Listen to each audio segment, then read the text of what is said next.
আসসালামু আলাইকুম।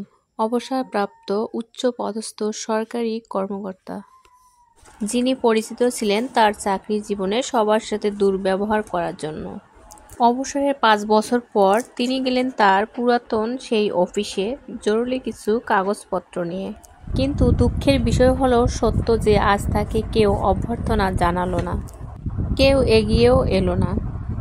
বেশিরভাগ কর্মচারী দেখেও না দেখার ভান করে চলে গেল, অথচ তিনিই ছিলেন একসময় এই অফিসের বড় বস।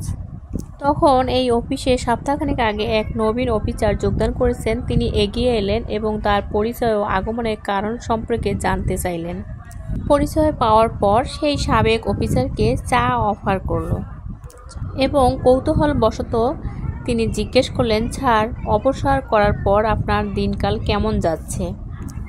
অবসরপ্রাপ্ত কর্মকর্তা তখন একটা দীর্ঘশ্বাস গোপন রেখে বলল, প্রথম অবস্থায় কিছুদিন খারাপ লেগেছিল, তবে এখন বেশ মানিয়ে নিয়েছি।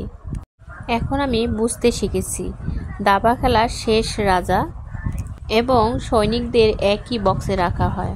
পদমর্যাদা, বংশ পরিচয়, উপাধি, পদবি, শান শওকত এসবই অস্থায়ী।